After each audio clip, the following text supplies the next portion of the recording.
Welcome everyone to the Nerd Nook. I'm your host Evan Teague. With me, like always, is Noah Bailey.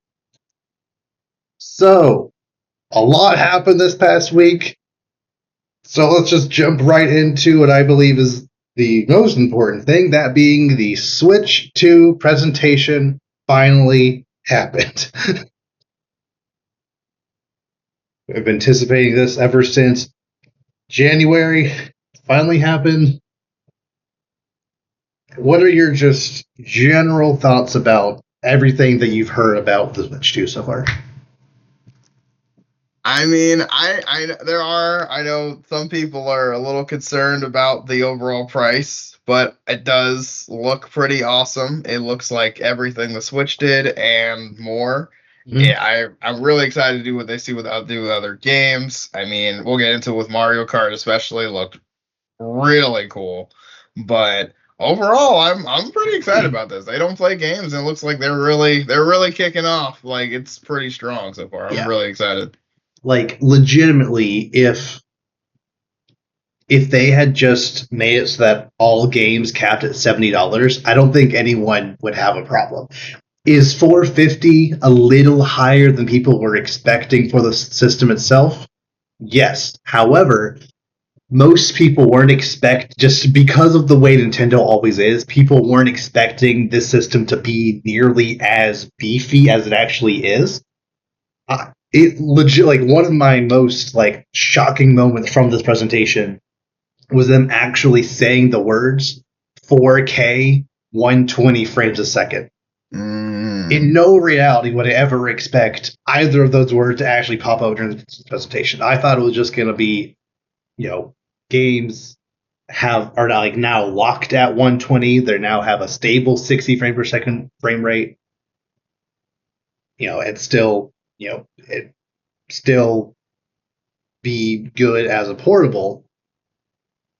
I was like, maybe down the line there'll be like some kind of dock enhancement or like a pro model or something that'll get up to 4K. But as far as the base one, I was not expecting anywhere near that. But as they were detailing stuff about the system, I was like on call with my brother at the time. He's like, "Oh, this looks like it might be a little more expensive than we're thinking." And yeah, like for the specs that it has, with the storage being 8 times more than the original Switch, I think 450 feels about right. Is it annoying that it's 50 more than I thought it would be? Sure, but the fact that it is getting at least pretty close to what the other systems are doing, I think is overall good. You think it's fair? Yeah. Yeah, if Mario Kart were just $70, I think it easily, especially considering that game is going to be, regardless, going to be the best-selling game on the system. Mario Kart 8 was the best-selling Wii U game, selling 8 million on a 13 million install base. It's the best-selling Switch game, selling 67-ish million on a 150 million install base. Yeah. I think they could easily get away with selling it for 70 and then it selling throughout the duration of the Switch's life. Easy. Yes. However, we can jump right into Mario Kart World looks freaking amazing. Bro. It looks. I mean, when I heard the words free roam, I was like, nah. I was like, stop it. Like, no. I was like, there's no way. Like, the idea has been passed around, thought about before of like, yeah, just like the idea of like, oh yeah, we'll just drive to the next course is ridiculous. And like we thought, 24 race standard now, which is again insane. Because again, 24, I don't like that. Just sounds so intense, man. I can't imagine how crazy it's gonna be. New items, tons of new tracks. I mean, this is. I know it's been a while since there's been a new Mario Kart game because we've been eating off of Mario Kart 8 for a while, but I mean they're back with a vengeance with a new one. Absolutely, and you can clearly kind of tell why those DLC packs for Mario Kart 8 Deluxe, they were good tracks, but they clearly had less fidelity, less details to them. a lot of them were just essentially ported from what they did on the mobile app. Mm-hmm. So you can clearly tell that was like the B team making these while they were working on World.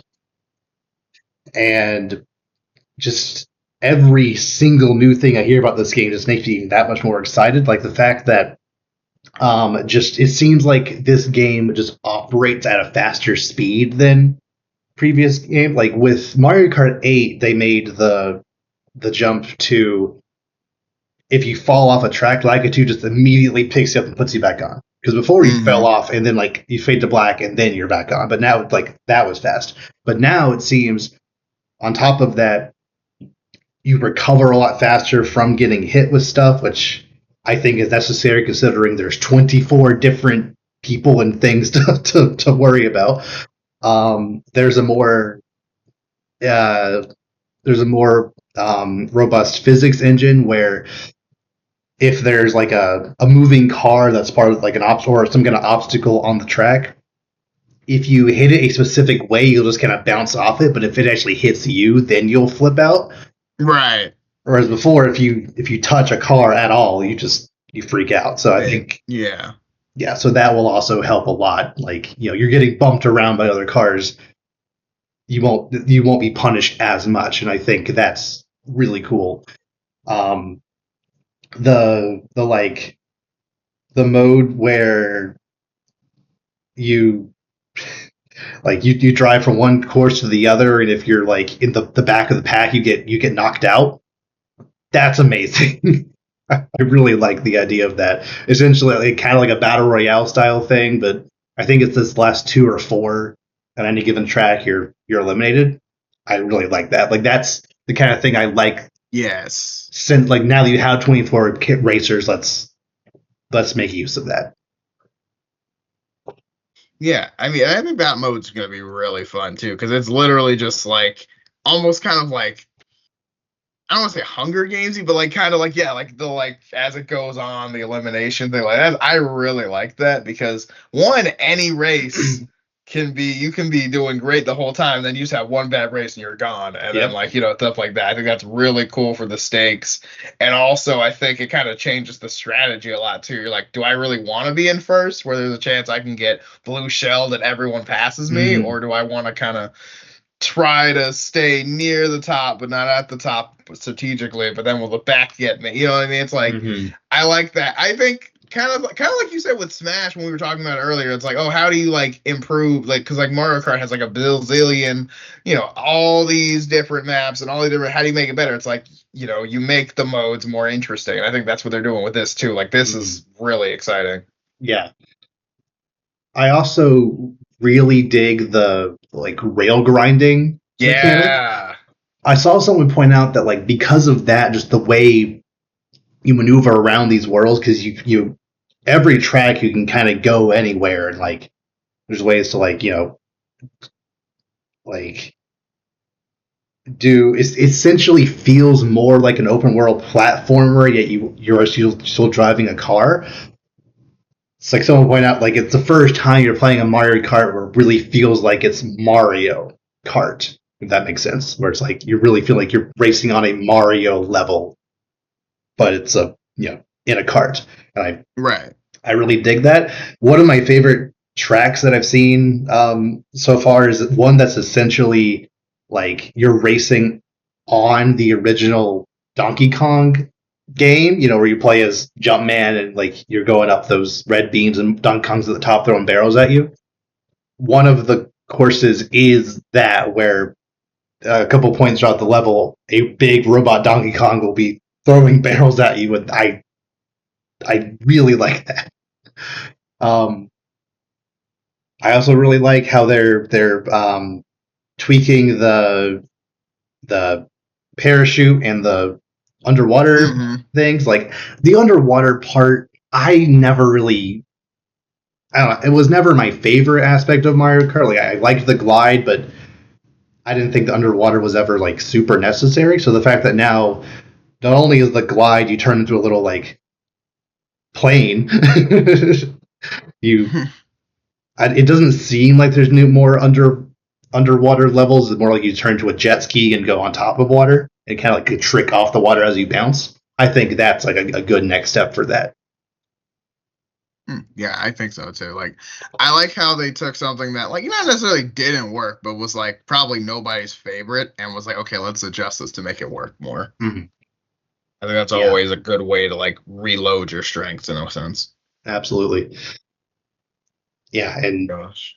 all of the absolutely bonkers characters that you're going to be playing as, it's like the cow absolutely sold me on this game. I love it. And I feel like I'm gonna be using it a lot though. Yeah, like we know like the cow, Goomba, Hammer Bros, like there's just we know I think they've confirmed 84 characters, or at least people are speculating they've seen 84 different unique people riding on carts. So when you have 24 different racers, like there's a chance that you know you you won't see the same like group of 24, you know, hardly ever. So that's awesome. I know, and that's saying a lot too, because I mean, like 24 is a lot, but to have so many characters that's not even gonna get repetitive is just crazy. Yeah, but super excited. Like, and again, it's one of those things too, because like, again, Mario Kart by default is pretty much going to be the highest selling game on the console, just automatically. Because I mean, who doesn't play? If you play video games in any capacity, you play Mario Kart. So it's Yeah. kind of like, this game's gonna be amazing, gonna make a lot of money, be amazing, regardless. But it's like the fact that they were like, it's been, because it's been. I mean, Mario Kart 8 came out what, like 10 years ago? Mario Kart 8 came out in May of 2014. Yeah, so 11. 11 years. So yeah, so I mean, it's been a long enough time, and I'm sure they've had ideas cooking and thought about, and like, oh, maybe do this, maybe not, and then now they're like, okay, we can really just lean into this. And did they say how many tracks? I know there's another direct coming for specifically for Mario Kart. I think Yeah, next week. I think they've showcased 24, but I guarantee there's more than that. Considering for sure. the base game of every Mario Kart game has about 32, and this most recent Mario Kart had, by the end of it, 96. Anything less than 32 would be a travesty. I personally think they're going to do 48 starting, but I'm not exactly sure. Mm-hmm. Okay, I can see that. But yeah, I mean, that just going for it. I think that's really funny. Like, this is gonna be not funny, fun. This is gonna be really good because, yeah, I mean, I think Mario Kart, I feel like, would be one of the easiest games to kind of like coast on because, like I said, it's gonna be successful. Everyone's gonna buy it just because. I mean, coming at launch is really smart because, again, everyone's gonna just buy it with the Switch because, like, yes, it's like, what else? I mean, yes, it's backward compatible, but like, what else are you gonna play on Switch 2? And it's like, you're gonna play Mario Kart. You are. It's weird if you don't. Like, yeah, and a lot of people are kind of criticizing Nintendo for only having Mario Kart World as like their one launch game. But most systems only launch with only one or two first party games. Yeah. Also, this is not a Switch situation where the Switch literally only had, I think, like 3 games. it was less than 10 games total. Like, it was Zelda, Snipper Clips, like Fast RMX, Bomberman, and like maybe 2 other games. It's like, and the fact that, on top of Mario Kart, you also have a bunch of third party games. And Donkey Kong is coming a month later. I really think, at least for the first month, they could, like you said, since everybody who's buying a Switch 2 will be getting Mario Kart, I think that'll satisfy enough people for the first, month or two. Mm-hmm. Especially considering that the Switch 2 is going to have that bundle with Mario Kart World for $500, meaning you're essentially going to be saving $30 if you buy the bundle. Mm-hmm. Which is crazy to me that they have they're selling it for $80, but then if you buy the bundle, it's $30 less. Like, buy the bundle.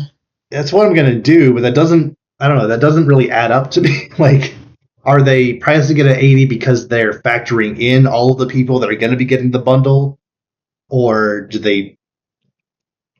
I don't know. That seems a little weird, but it's good they're doing that at least. Another reason why I theorize that they're bundling, uh, they're pricing it at 80 is I think this will be the main game that they'll be using to showcase the new, I guess, technically returning game share feature. Because back on the DS, there was there was a thing, I believe it was called download play, where certain games like Mario Kart, Mario Party, and a couple of other stuff, if other people have a DS, they can still play with one person as long as one person has, let's say, Mario Kart DS. Up to 7 other people can also play with that person. Okay. And it seems they're doing something very similar here, whereas, as long as one Switch has it, I think up to 4 other Switches can can play. I don't know exactly how it's going to work, but that's really cool. So I wouldn't be surprised if they're kind of baking in, not as many people need to buy Mario Kart World, as long as one person has it, everyone can have it in some capacity.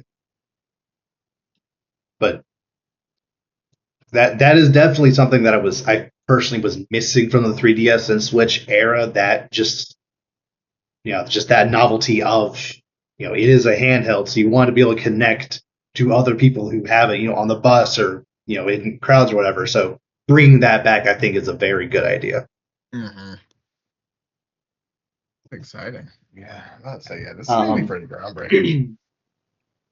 Moving on to probably the most surprising announcement that, at least for me, and possibly even my most anticipated game from this presentation, Hyrule Warriors: Age of Imprisonment.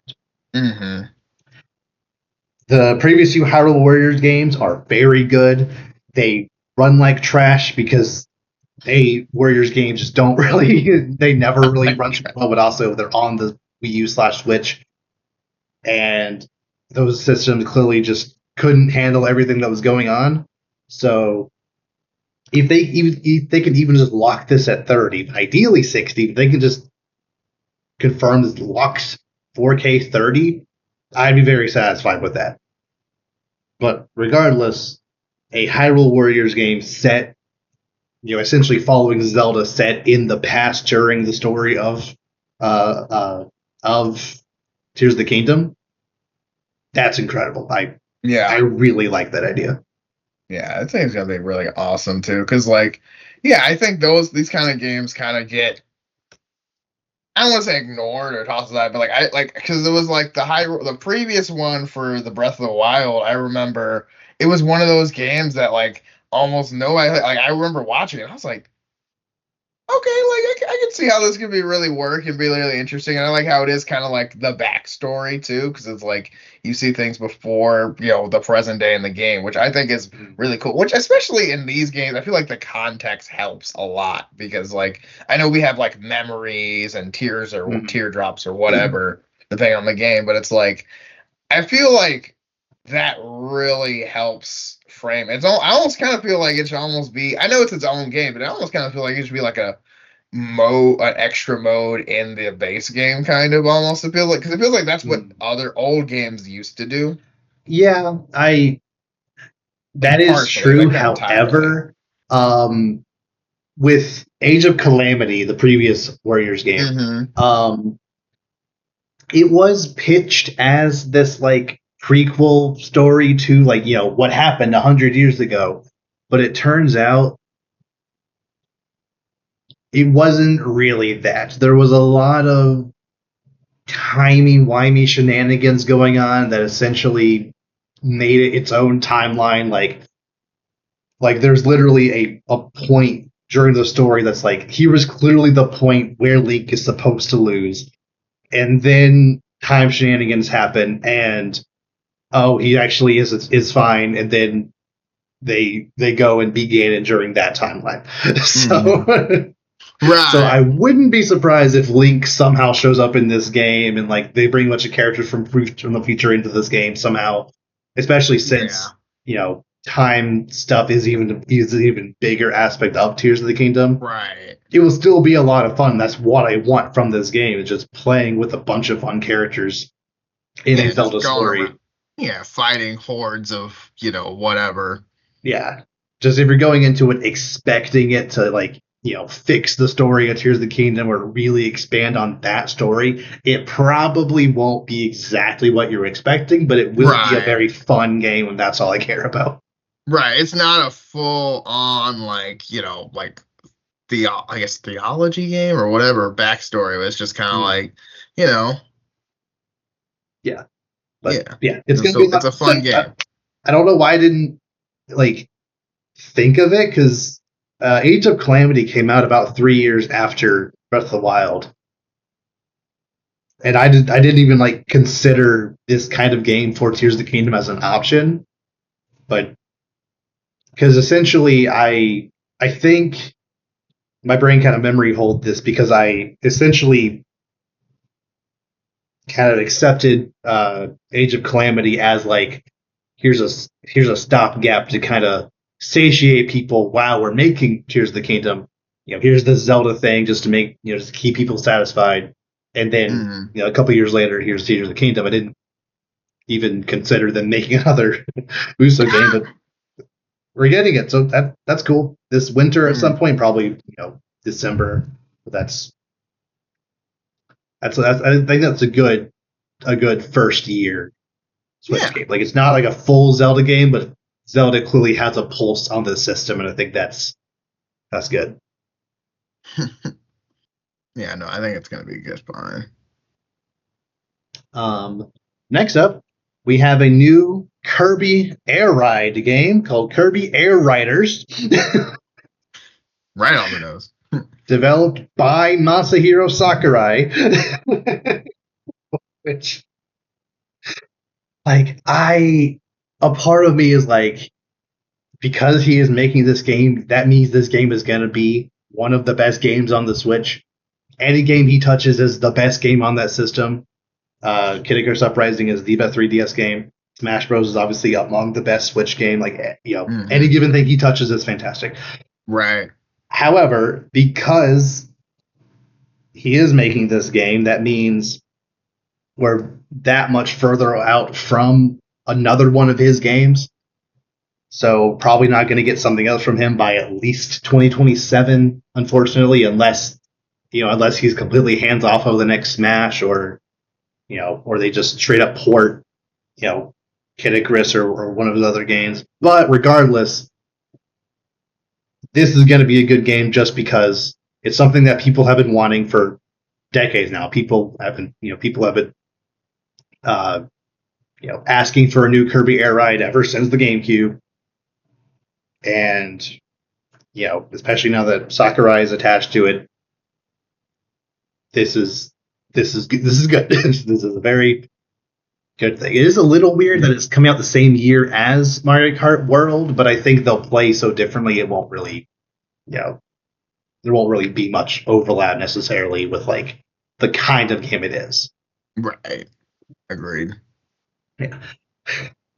I will say it was very funny seeing the trailer for this game, and like, because now knowing that it's a Sakurai game, like I wouldn't be surprised if he intentionally made it in a way that was supposed to trick people into thinking it was a Smash Bros. Trailer. Kirby was essentially the main character of the story mode of the last Smash game. A lot of the sound effects, which I know are Kirby sound effects, but they still showed up in trailers for that game. Like, throws you off. Like the ending of the first, story trailer for the last Smash game ended with Kirby blasting off on a star. He's riding a star. Like, it just felt like the kind of thing Sakurai would do. But knowing that it is, Kirby Air Ride, that's neat. I'm very glad that Sakurai is able to come back and make, it really do that series, again with his full vision in mind. That's good. Mm. And the last game that they announced, I'm not going in exact order. I was going to hit like the Nintendo games first and then other stuff later. The last game they announced during this presentation was Donkey Kong Bonanza.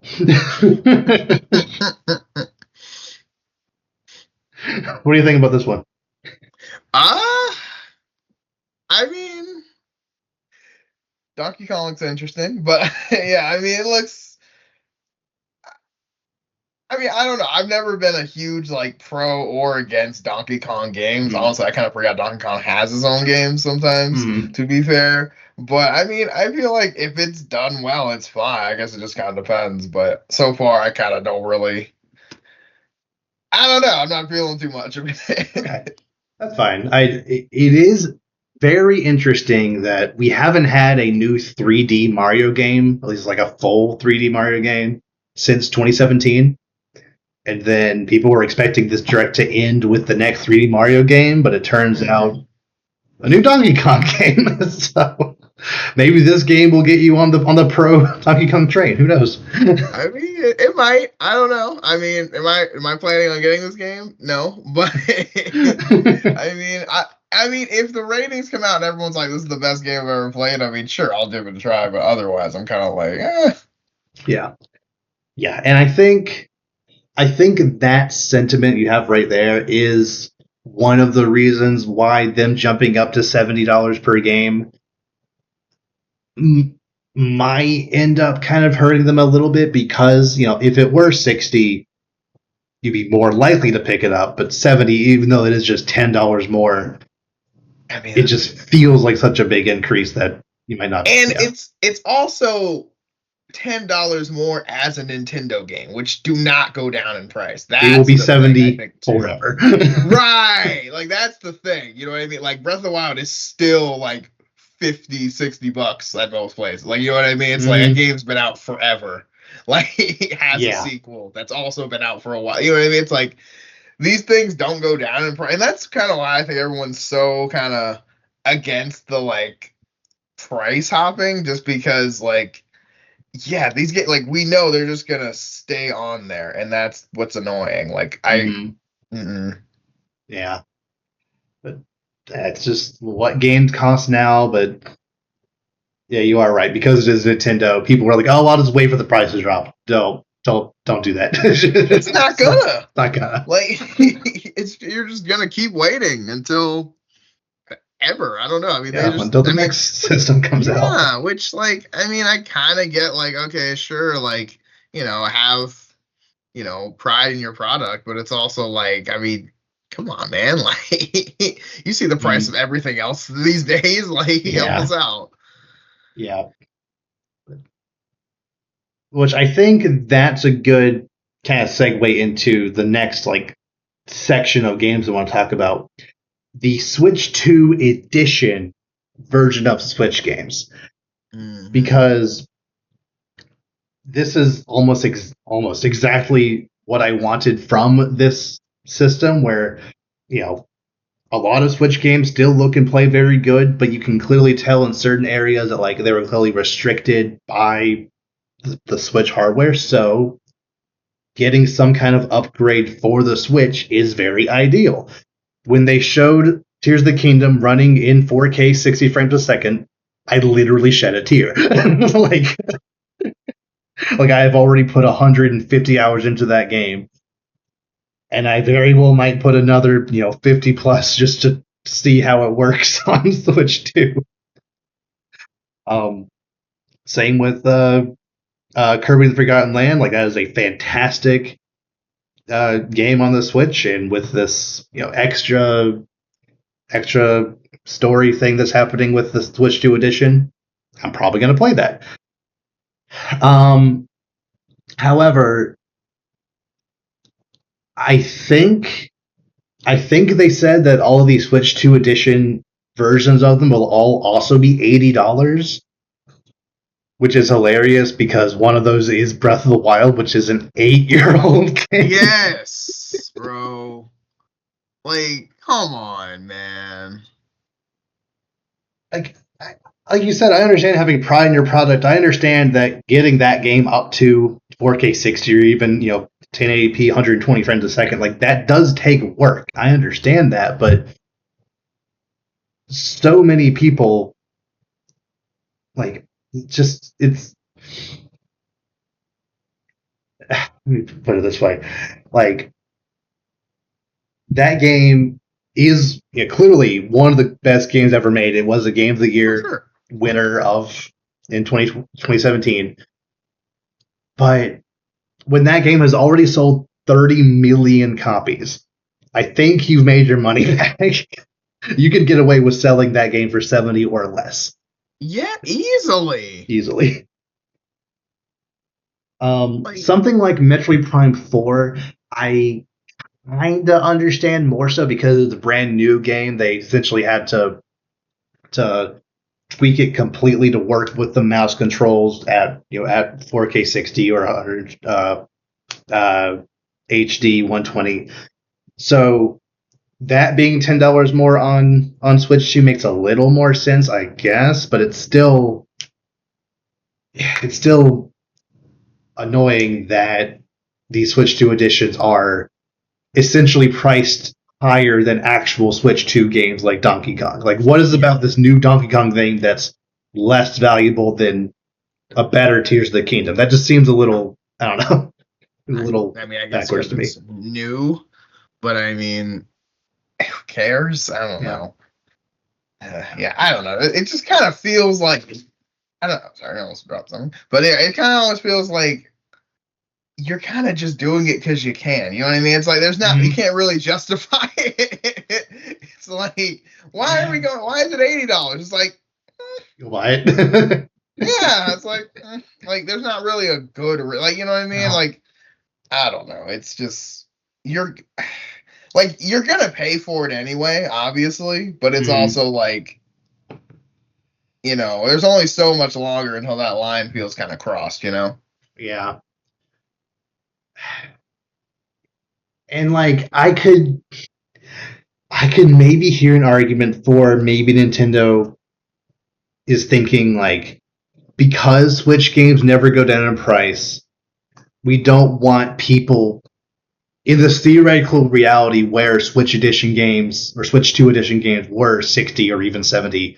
We don't want people who bought Breath of the Wild back in 2017 for the full 60. We don't want them to feel cheated out by a Switch 2 edition that's the same price. That Yeah. that doesn't. I don't know. That I don't think that that works. But especially when every other company on the planet releases Ultimate editions and you know have all the DLC packed in and like that's Yep. just a standard fare for Yep. every other studio. Yep. And still be discounted, by the Yeah, way, when yeah. doing that. Not even Mm. at full price, especially the launch price. Good gracious. Yeah, like I am over the moon excited about Pokemon Legends EA having a Switch 2 edition that'll run at 4K 60 frames a second, which is the first time a Pokemon game will be running at 60 since a Pokemon Emerald back in 2005. Every game in the DS, 3DS, Switch, they've all, to varying degrees, they've all ran at 30 frames a second. So, Not there. um, that's I mean, you're not up wrong, but to yeah. up to 30 Yeah, frames. yeah, yeah. Up to. Oh gosh. So having this brand new Pokemon game actually running at 60, looking graphically amazing, is going to be really cool. However, I don't. It's going to be a hard pill to swallow if I have to pay $80 for a Pokemon game, considering there were What I'm 40 saying. for decades, and now Right? even 60 was a little jarring at first, and now 70 or 80, it's okay, fine. But then also, like, it's also going to be wild if Metroid Prime 4 Beyond and Pokemon Legends EA, which are Switch games that have these upgrade packs, which they haven't announced the actual price for those upgrade packs. I assume it's going to be either 10 or 20, but regardless, if these Switch games that are upgraded to Switch 2, if those are $80, and then future Switch games come out for 70, I don't really understand that. I don't understand how this Switch game that has an update is more valuable than like, the next Fire Emblem or the next Kirby or the next Animal Crossing. Like, what makes this Switch game more valuable than the next actual Switch 2 game? That seems a little weird to me. Yeah, But, agreed. Good. but yeah, but I'm gonna buy it regardless. So it's Yeah, I mean, that's kind of the thing. It's part of the like, problem. yeah, no, your logic's great, but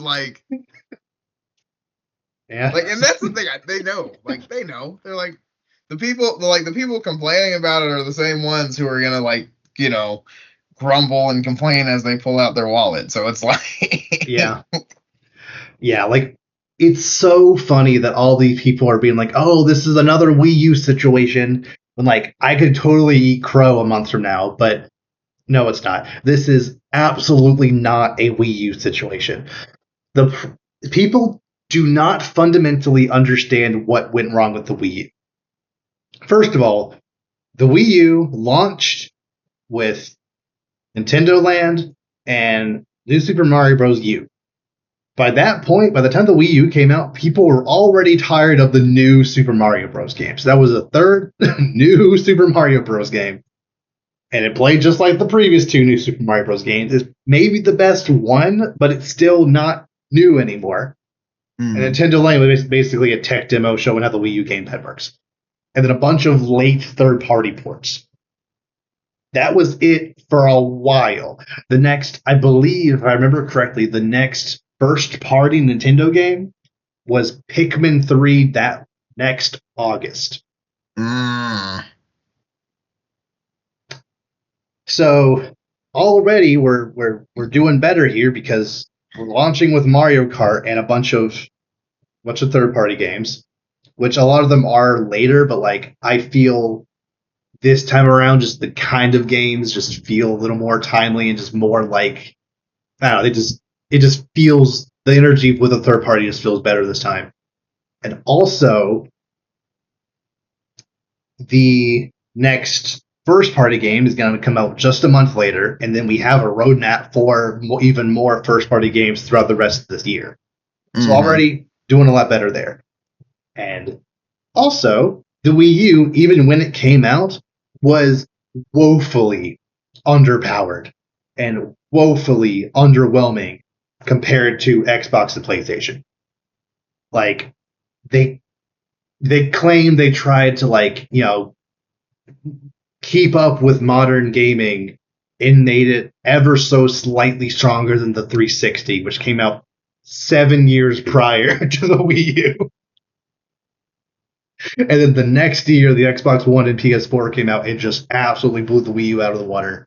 And it was history from there.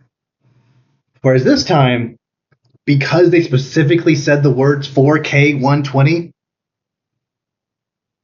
and games don't really need to look much better than that. Even stuff like Street Fighter 6, which is going to be day one on Switch 2, looks on par to the other systems. Like, I think all of that kind of comes together to make it just, as of right now, feel like it's going to be at least a way better success than the Wii U was. Will it be? Yeah. Will it sell as well as the Switch? Absolutely not. At this point, I don't think you can sell as well as the Switch. Just many different factors led to that system just selling astronomically well. I feel like that includes the Wii U not doing well, and also what made the Switch sell so well. Yeah, exactly. Like, I think you could easily do half, like 70, 80 million plus, easy. I could even see it being another 100 million seller if everything continues to go at least as well as it's going right now, if not, hopefully better with the price situation kind of evens out. But people trying to say they're in for another Wii U disappointment, I don't, as of right now, I don't see it. But go back to the Switch games real quick. on top of these Switch 2 edition games, they also specifically listed a bunch of Switch games that are getting updates that are going to make them run better on Switch 2, but not like to the degree that the Switch 2 edition versions are. For example, they specifically mentioned Mario Odyssey. They mentioned Pokemon Scarlet and Violet, which I am over the moon excited about because, as you know, Pokemon Scarlet and Violet I think are good games, but they run like trash. There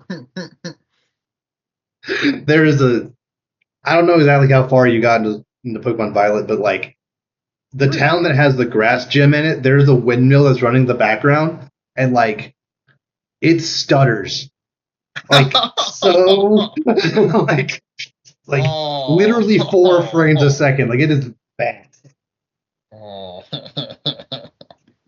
There's this in that same town. There's the little mini game where you have to go around town and like find a bunch of sunflora that are hiding from you, and you got to find like 8. Did you got that part? Yeah. Yeah. While you're running around the sunflora, they're like they're like, like the game is chugging with even just like that few amount of Pokemon following you. So if we can get that stable 30 frames, that's all I ask. Just a stable frame rate.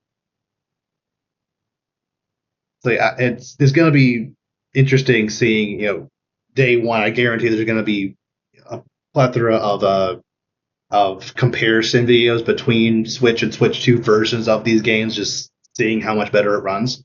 So that'll be interesting. So yeah, I think on that aspect they're doing a lot right with how those like those free updates to Switch games. It does kind of make me question how they determine what would be a free update and what would be a Switch 2 edition update. But regardless, it's good to know that stuff like Mario Odyssey and Pokemon will run as good as they possibly can on the Switch 2. So that's cool. Yeah. Next up, we have the fact that GameCube games are going to be on the NSO expansion pack. That is something that people have been begging Nintendo for a while, ever since they announced the expansion pack and announced that N64 games will be on there. So it's good right out of the gate. Switch 2 will have GameCube games, so that's cool. Yeah, which is awesome. Yeah. And one kind of fun thing about the way the expansion pack works is that I believe it's $50 a year, and then you get online, you get all the different other consoles that come with it. I think right now it's N64 and Sega Genesis, along with the other ones that come with the base. But on top of that, the expansion pack also includes most, if not all, of the first-party DLC that Nintendo has. I know Mario Kart 8 Deluxe DLC, Animal Crossing, Splatoon, maybe Smash. Could be wrong about that. So you get all of that for that $50 a year. But along with that, on the Switch 2, you also, at least as of right now, are getting Breath of the Wild and Tears of the Kingdom, like the Switch 2 edition of those games. You get the upgrade pack for free with that expansion pack. So ideally,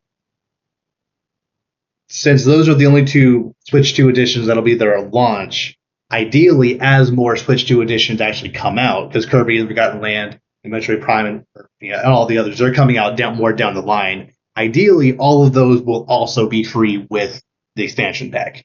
So if they can nail that down, that'll incentivize people to get the expansion pack, and also just sweeten the deal a little bit for the concept of the Switch 2 editions. Yeah, trying to give a little extra something, but yeah. All right. Next up, talk about all the third-party stuff announced. These freaks had a spokesperson from Supergiant talk at us and say that Hades 2 is coming to the system. And they spoke for like 30 seconds and then they moved on. It's like, wait. Like when I saw the Supergiant logo, I was like, oh no, it's happening. And then later this year, I don't like I knew it was coming. Why not just wait until you have a hard release date? Like, why even bother? Because we're talking about it. Yeah. He's right. He can't even That argue game the has been in logic. early access on Steam since last May. It's gonna be like, I understand that Hades 1 was in early access for over a year, I think almost a year and a half.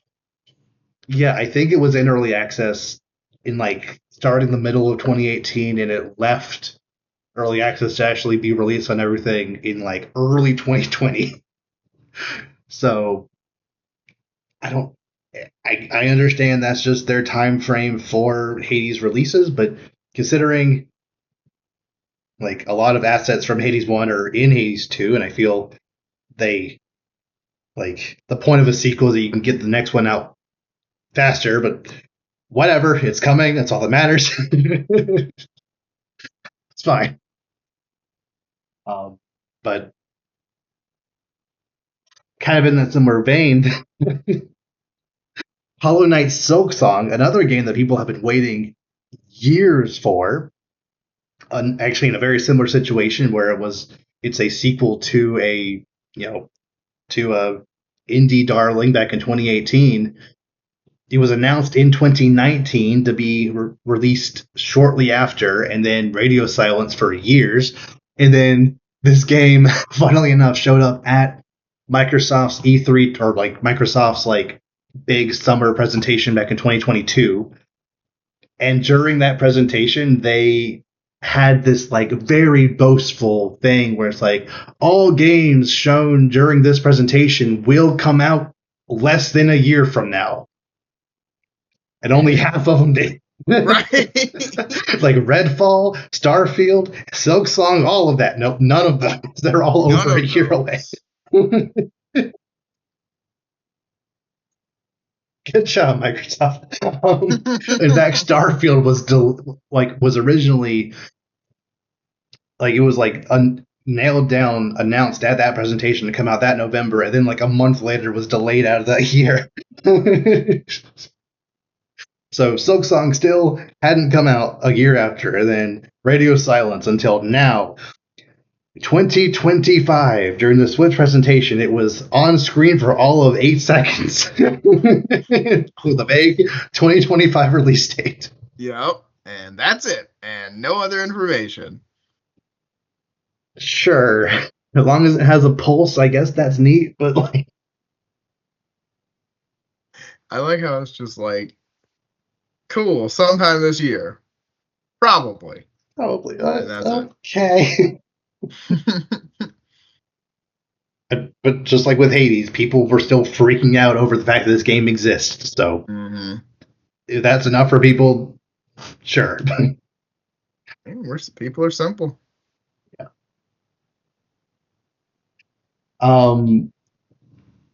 Probably the game that I would consider the biggest, like probably the game that is the biggest deal that came out of this presentation was this game from FromSoft called The Dusk Bloods.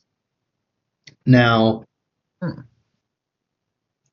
a lot of people who are fans of the Souls-like games, or Soulsborne games from very confusing name, from FromSoft, have been begging for some kind of Bloodborne 2, Bloodborne remaster, Bloodborne port, literally anything Bloodborne related which was released on the PS4 back in 2015. They're like, it's the 10-year anniversary of this game. People have been begging for some kind of Bloodborne thing for 10 years. So when this trailer had a lot of people mentioning the word blood, and it had vampires and werewolves and just a bunch of things that felt very Bloodborne-y. My roommate, who was a fanatic of FromSoft games, he was like, "Is this Bloodborne 2?" Is it the like, one? they keep saying the word blood. That guy's a vampire. Like that. Like what is happening? And then the Duskbloods is like, oh, it's not Bloodborne, but it is Bloodborne. In the exact same way that Dark Souls is just like the spiritual successor to Demon's Souls. This seems to be like essentially because Sony wouldn't let them make Bloodborne 2, they went to Nintendo and made the Duskbloods. So that's neat. That's cool. That's the kind of thing that I think that's exactly the thing I think Nintendo needed to show people that third parties are on board with this system. Mm-hmm. Like we got our own FromSoft game coming next year. Be excited for that. That's cool. Finally. Yeah. The last game thing I'm going to be talking about is probably the thing that is maybe the most frustrated, not for the reason other people are frustrated, but definitely the thing that is maybe the most frustrated regarding the aftermath of this presentation. So, like, after the presentation, throughout the rest of the day, Nintendo was releasing various press releases and infographics just explaining how the Switch 2 will work. And in one of those press releases, they specifically mentioned that along with physical game cards, there will be this other way of selling games called digital game key cards, which essentially has it where there is a physical cartridge in the box, but there's no actual data on the cart. It essentially makes it so that when you put that cart in your Switch 2, it'll then prompt a download for that game. Mm-hmm. So they're essentially selling you a digital code, but you still have a physical card that you can share with people. You can read like it's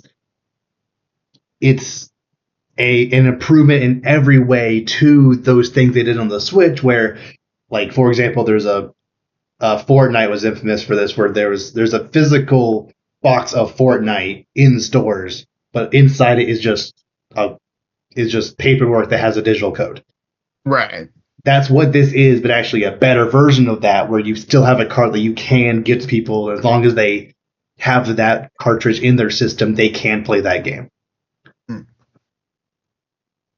But because people can't read, and because people refuse to do their own research, people just insist that because it said that this physical card downloads games, they insist that all Switch 2 games are all digital. Why would they think that? I don't know. That's not how that works. No. Like, two things on that. First, even if that were the case, every single other, PS5 and Xbox One game, essentially, that's what it is. Like, you're buying a disc, but really half the game you're downloading anyway. So it's essentially the same thing with that, but the exact same as that, because you still have the physical disc you can give to other people, and the same thing.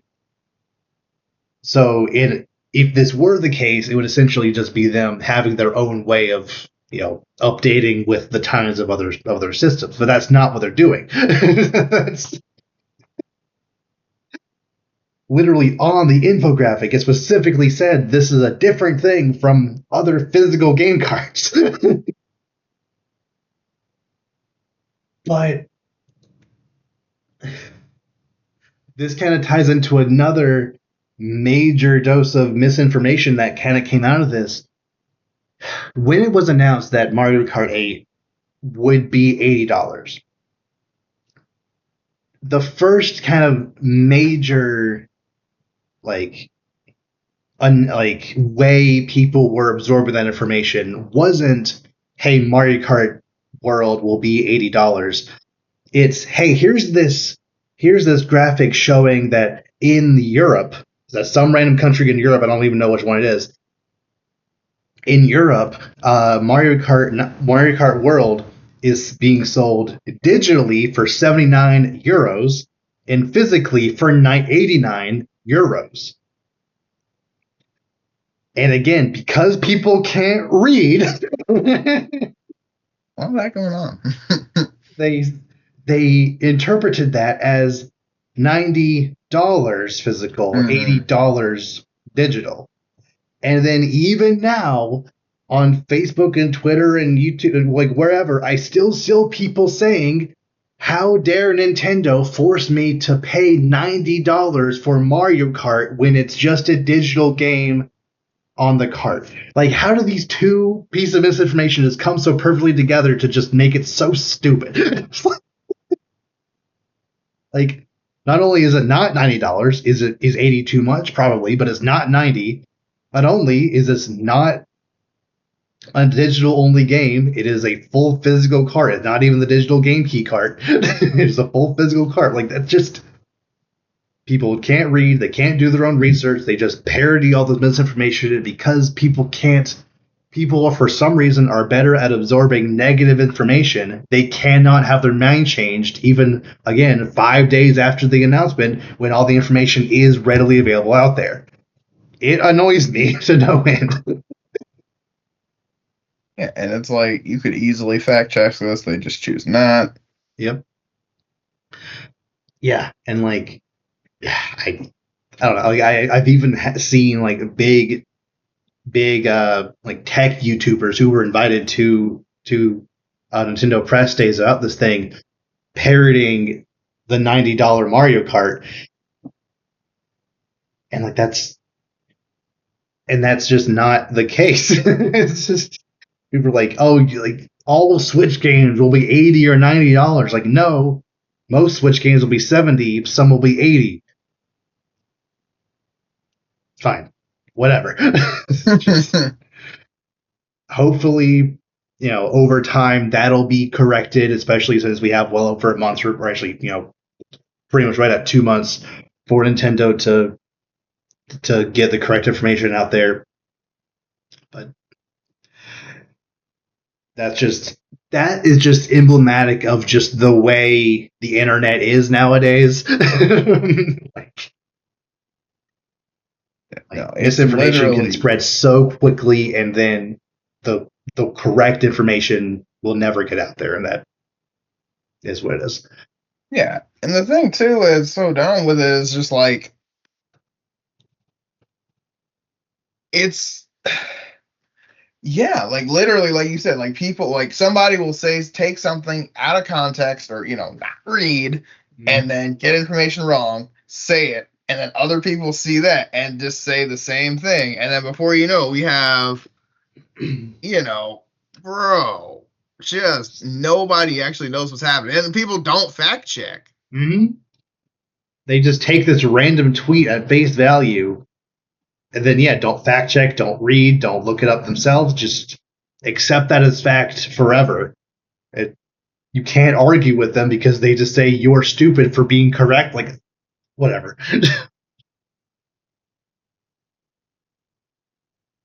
Okay, so a couple more things about the system itself. I already mentioned that it's going to be $450 within a $500 Mario Kart bundle, which is probably going to be the one that the vast majority of people are going to be getting, since absolutely that's the main first party game being announced for launch. So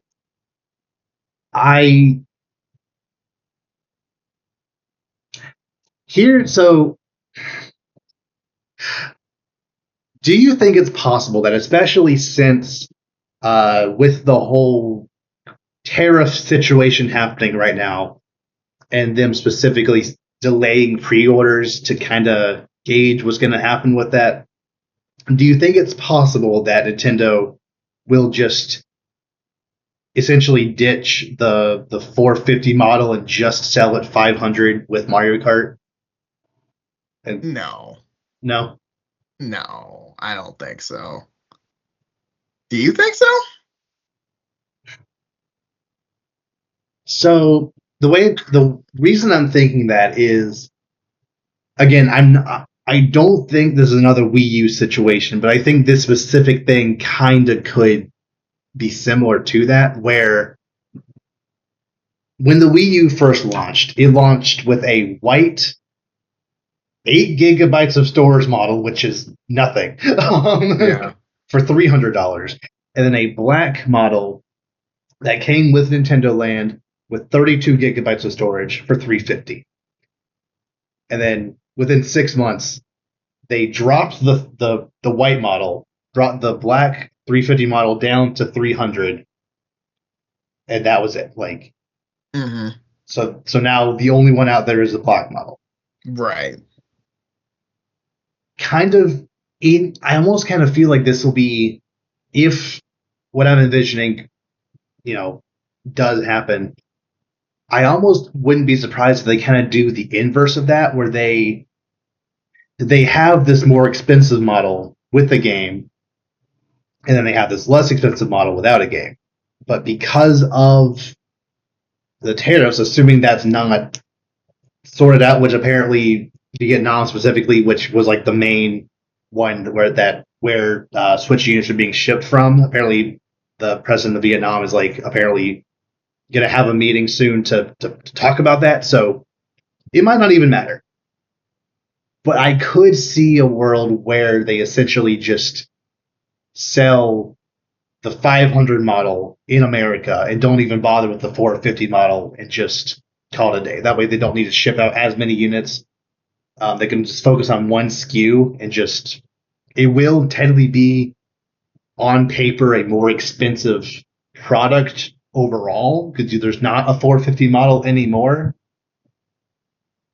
But I could potentially see that being a way for them to get around, get around a price increase by cutting down the amount of SKUs they have.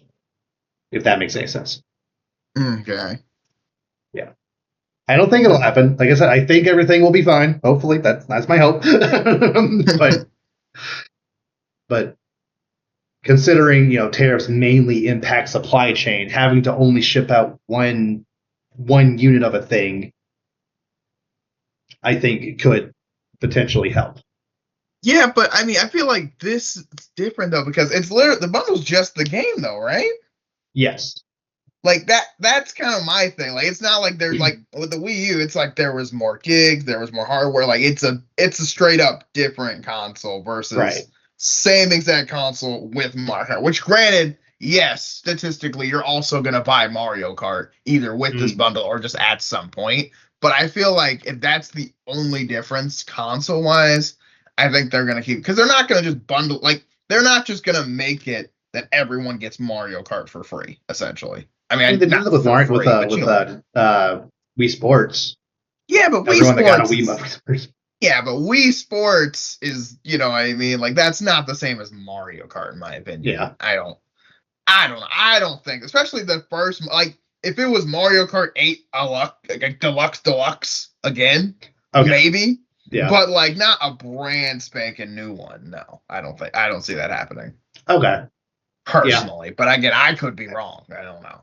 Yeah, like I said, I'm hoping everyone will be fine. Like I hope the pre-orders go back up because I was fully ready to go to GameStop on April 9th and just put down $100-$200 to lock in my pre-order, but gotta wait at least a little bit longer. Hopefully by the end of this week it'll be fixed, and Nintendo will announce that the next Wednesday pre-orders will be available. So yeah, but regardless, they did say that the June 5th release date that is staying regardless. So okay. just a little anxious. I want it now. I don't want it to be any more expensive than $500. That is the most I was ever planning on paying for the Switch. Like I was hoping it'll be $400. In my mind, I was like, I'll accept $500 if it comes with the game, and that's what's happening. So, yeah, I don't want anything to mess with that price. I mentioned game share. Oh, that the C button. Yeah. I am so looking forward to never pressing that button on purpose. Like no one's ever gonna use that. No. My brother and I were talking like while it was happening. He's like, they're spending a lot of time on this C button thing. Like, it's like I understand that this was one of the main things that people were complaining about. Well, Nintendo in general is not having any kind of localized chat feature. Like the controllers forever never had any kind of headphone jack, or there wasn't any peer-to-peer voice chat on the Switch. So it's nice that they are finally getting with the times and having some kind of feature like that on the Switch. But I don't personally feel like watching other people play a game while you are also playing a game is appealing to me. Like I'm not looking at my screen. Why would I bother looking? Like that doesn't make sense to me. Agreed. When they announced that the GameCube controller, which is glorious, with the GameCube controllers will be there day one, to play the GameCube GS or NSO games as well as every other game that'll support it. My brother was like, I sure am glad that GameCube controller has a C button. Like, what do we do without it? Same thing with the Pro controller, which also looks immaculate. Just having those back triggers, and like, not that my old Pro controller is bad. Like it's getting old. I think it's like 6-7 years old now. But I can still use that on the Switch too, so I probably won't be getting the Switch 2 Pro controller right away. But if I ever did, I would be a little concerned about accidentally hitting that C button, because it is right there in the middle. Like, because how many times I've accidentally hit the camera and the start button? Like I might slip and just hit that C button, and who knows what will happen then. Like I said, it's good that they finally have an option, but I will never use it.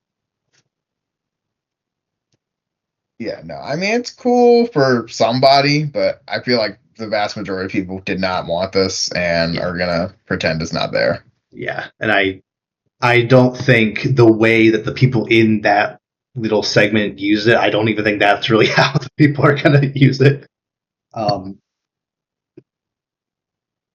But yeah,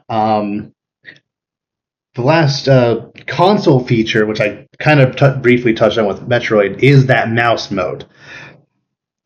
That is a game changer. I knew, from the leaks and from the teaser that that the mouse mode was going to be there, and I feel like it could be essentially what the new gimmick for the Switch is, and I think having it essentially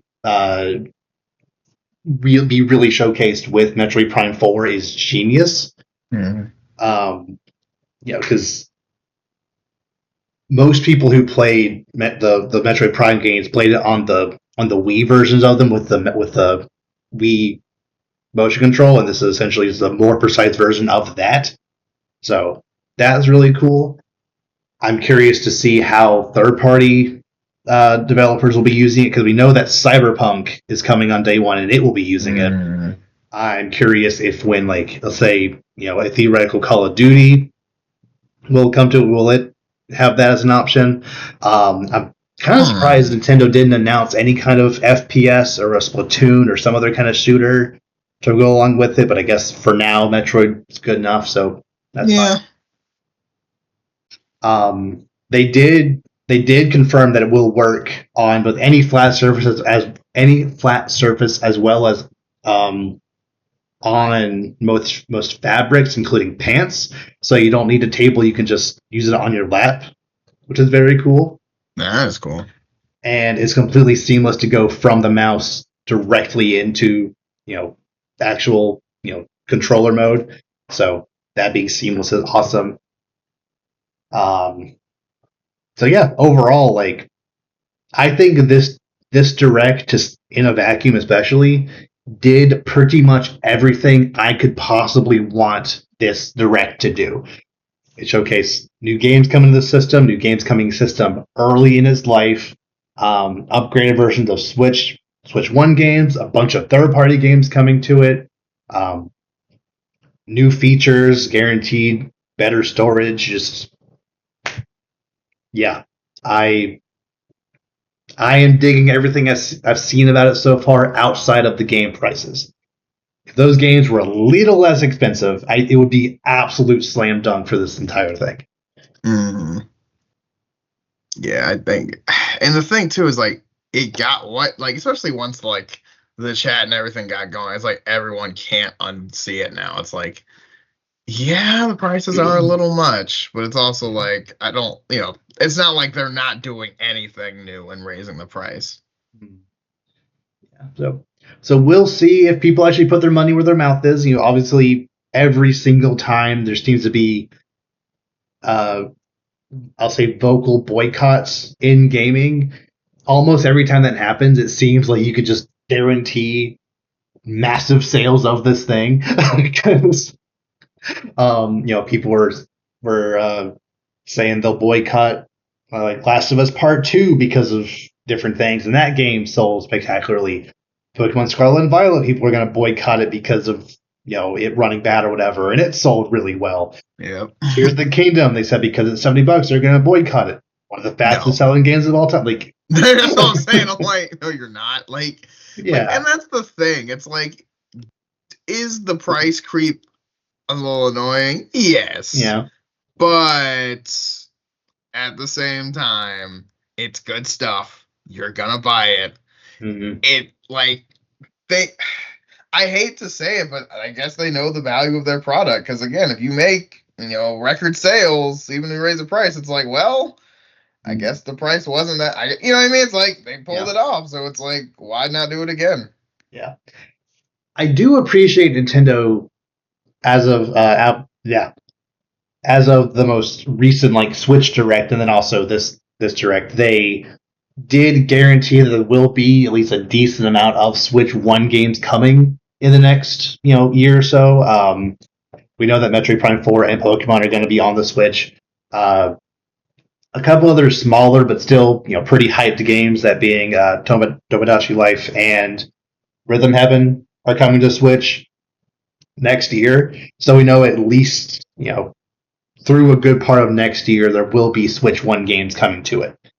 So even if you can't upgrade right now, there are still going to be games coming for you right now. So Nintendo is going to get your money regardless of what I'm saying.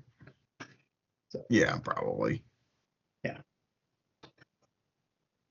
And we're just going to have to wait until that. I think it's April 17th for that Mario Kart World Direct to like really see what that game has. Because, like I said, they've sold me already, but I do want to know if there's going to like what kind of online modes they have, if there's any kind of battle mode, mission mode, etc. So that'll all be announced then. And I personally am in a good place with where the Switch is right now. So I understand that some people aren't going to be able to afford it. I completely understand that. But selfishly, I personally am very, very excited for what I've seen so far. Yeah, I think it's going to be really good. Moving on to things that I am also extremely excited for. Beyond the Spider-Verse, even though it's been indefinitely delayed for a while now, it originally, foolishly, was announced for March of 2024. Obviously, it's been a year and a half since then. So, didn't come out then. They officially announced that Beyond the Spider-Verse will be releasing June 4th, 2027.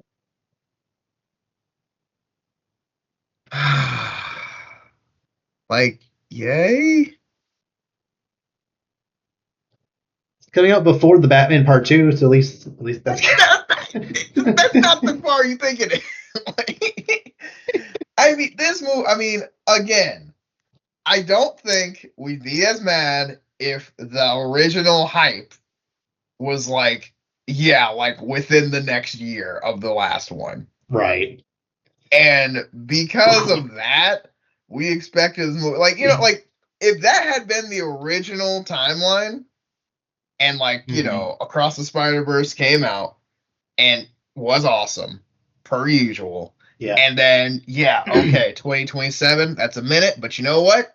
These movies are great. It's worth it. It's been, because the first one's what? It's what, 2018? Then it's what, 5 years? Yeah. And then 5 years. Yeah. So again, that would be like 4 or 5. You know what I mean? So that kind of works out. Again, not ideal in terms of enjoyment, but like as a consumer, you can't be mad if it's like consistent. But it's oh yeah, we've got 2 movies ready in like this year, and it's like, oh no, it's coming out later. Oh yeah, it's just maybe not coming out now forever. And then, oh yeah, it's coming out in 2 years. And it's like, okay. Like what's going on? Like what has happened? I don't know. I have absolutely no doubt in my mind that it's going to be one of the best movies to come out that year, if not, like, it's going to be rivaling the Batman Part 2 for the best movie to come out that year, bar none. Yeah. Not that I think Secret Wars is going to be bad or anything, but, like, come on. I know for a fact Beyond the Spider-Verse being the sequel to, a top 5 superhero movie on, as well as the Batman Part 2 being a sequel to one of the top 5 superhero movie. One of those is going to be my favorite movie of that year. So I just want it now. I'm not worried about it. I just want it now. That's kind of my thing too. It's like we're just kind of like, obviously we can't be like, no, come out faster, but it's also like, bro, I just like it's gonna 2 years after already waiting 2 years is just like, ow.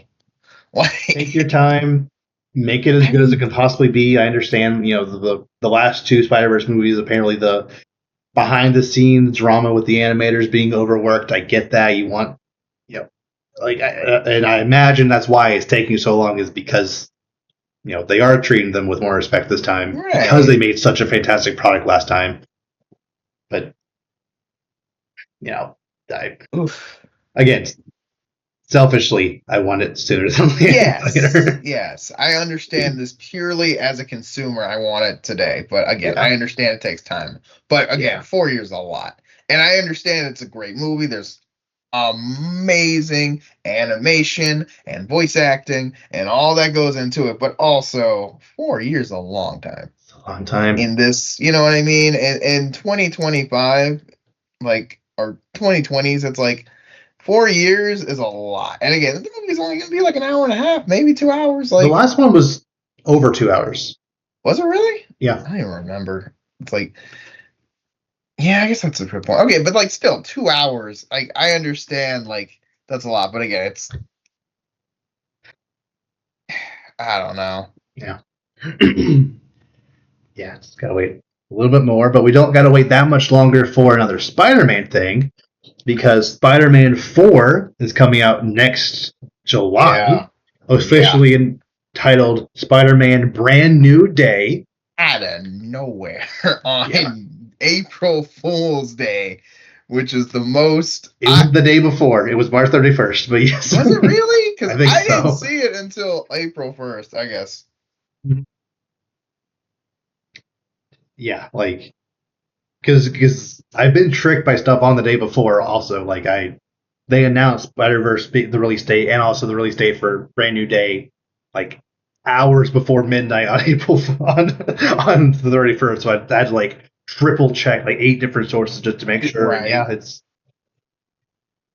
next July. Yeah, I was like, no, there's no way. I was like, this is not real. And I was like, oh, wait. Like, like 3 days later, you're like, oh, this is really happening. Mm-hmm.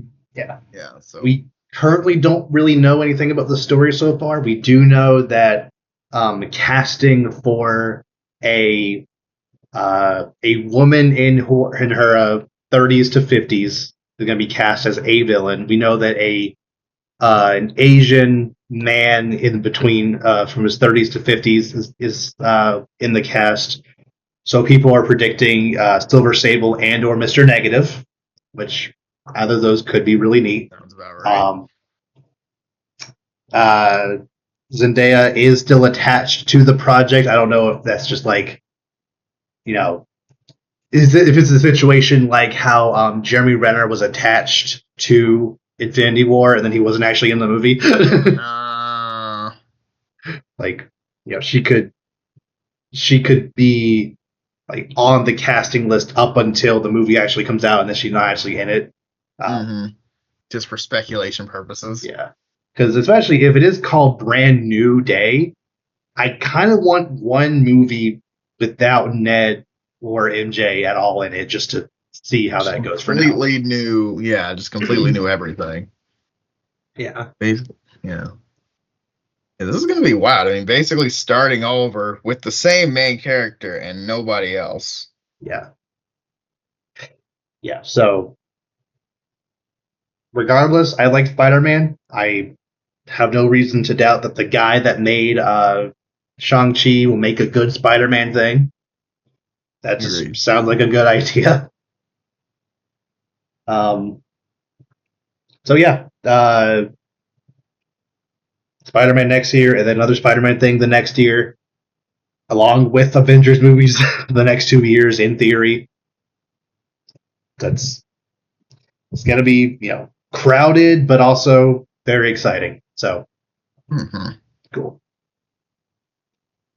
Sticking with Disney for just a second, they announced the next Star Wars Tales of thing coming out this May, being Tales of the Underworld. Yeah. This time focusing on Asajj Ventress and Cad Bane. Bro, I saw the hat. I was like, oh no! I was like, let's go! Yes.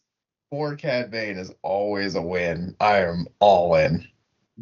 Especially the Clone Wars art style still looks amazing, dude. It just looks so good. Yeah, like I was a little underwhelmed overall by the previous Tales of the Empire. Like I liked certain episodes a lot, but I think the Morgan episodes especially just didn't really do it for me. And how the like first part ended was a little not what I was hoping it would be. But regardless, I still love how every May 4th we come back and have some kind of thing in the Clone Wars art style. The characters that's especially Cad Bane, who was one of the best characters from the series. Absolutely. Yes. No, I am super hyped for this. I like Ventress stuff too, because I feel like they had stuff for like the whole like Dark Disciple thing that they ended up not doing originally, and then she has her moment with the Bad Batch more recently. So I like how we're kind of more, continuing with her story. Because again, she was another one of the characters who like did exist before the Clone Wars, but really didn't get to shine until the series came out. So she was really in like one episode of the original Clone Wars series. Yeah.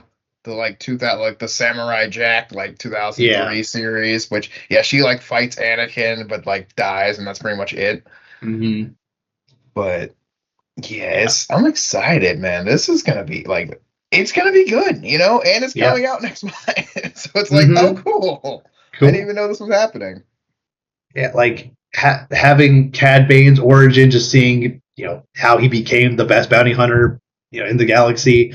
There's a chance this could finally be the opportunity where we finally see his duel with Boba Fett. That was cut from season 7 of Clone Wars. So it referenced in the Boba Fett show and also Bad Batch. So it happened. We could actually finally see it. That'd be neat. That'd be awesome. Yeah, I feel like they definitely should because, like, yeah, I feel like that is like full story for Cad Bane's character, especially going into his origin as well. It's probably like 1 or 2 episodes of that and like an origin, how he got to, assuming they go for the 3x3 like they usually do. It's like, Hmm. yeah, like assuming it'd be like one for the origin, one kind of like at the, how he became the best of the best, and then kind of, yeah, like that duel. But man, I'm just hyped for it, man. Like they always cook with these, even though they're short, they're like, there's not too much in it, but it's always just enough that you're just like, this is Yeah. great. Yeah. So I'm hyped for that. Absolutely. Yes, for sure. And two more shorter pieces of news here. It was confirmed that Ketchup Entertainment did, in fact, buy the rights to Coyote versus Acme from Warner Brothers for $50 million. We won't make that much, but the fact that it is going to see the light of day after all this, all the debacle that movie went through, good. Very, Yes. very good. Yes. Yes. You make that happen. And lastly, Now You See Me 3 is still, planning to come out this year. And they did it. They are officially calling it Now You See Me, Now You Don't. It's a movie too late, but I'll take it. Like,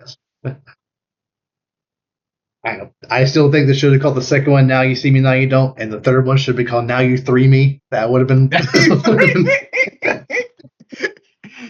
I feel like, yeah, no. Yeah, now you see, yeah, definitely. I mean, okay, it's hard because, like, I do see the issue with potentially calling it now, just Now You Don't, because then you have the, like, Man of Steel versus just Superman issue where people don't realize, oh, this is a sequel to this, not just a random but like movie. James But Bond like, movies don't really have that problem. yeah, but that's James Bond, though. Yeah. Granted, that's also Superman, but still, like, you know what I mean? It's like, yeah, it's literally like this movie. Yeah, the first movie was good, but like, I don't think it has the aesthetic to be. Plus, James Bond movies, like the titles are like household names before they come out most of the time. Yeah. Like, you know what I mean? Like, you don't have to explain to somebody like, oh, do you guys know freaking Doctor No, right? Like, everyone just knows that's James Bond. Like, you don't have to explain it. You can just say whatever. Yeah. But yeah, but I do think I'm glad they're actually doing it. I'm excited to see what they do casting wise, because I know for the most part, I mean, like Woody Harrelson, Jesse Eisenberg, and all them, but like I know because it was, who was it? Was it the first Fisher wasn't in the second one. I think she's coming back for this one. That's what I'm saying. I think I heard she's coming back. So like, yeah, because it was like Dave Franco, like it was a good, like it was a solid ensemble cast. So like, yeah, I'm excited to see it, and also I'm just kind of like, I like these movies a lot. Like I just hope I'm not sure how they're gonna go big though, because they went pretty big last. Well, I guess both times, but I feel like this time they're gonna go all out just because you have to. Because I mean, assuming this is gonna be the last one for sure, right? Because the end of the last movie, it ended with them officially joining the Eye Society, whatever that. So whatever that Illuminati thing, yeah. But I don't know. I guess we'll see, but who knows? Yeah, I do think they, like, if you can go back in time and change Now You See Me to either Now You See Me, Now You Don't, or just Now You Don't. I think they could have gotten away with something like Now You See Me, Now You Don't, and then the third one called something like Nothing Up My Sleeve. Which was also like a magic term. Yeah, that'd be kind of cool. Nothing up my sleeve. I mean, well, yeah, I could see that working. Yeah, something like that. Because especially if like the antagonist is like an illusionist, is like a like specializes in close up magic. But the fact that they are officially calling it Now You See Me, Now You Don't, that's that's good. Okay. Is there anything else you want to talk about that we mentioned today, or just anything else you want to bring up? I don't think so. I think that's it. Okay. So yeah, like I said, super excited for the Switch 2 to finally be coming. So finally having a release date for June of this year.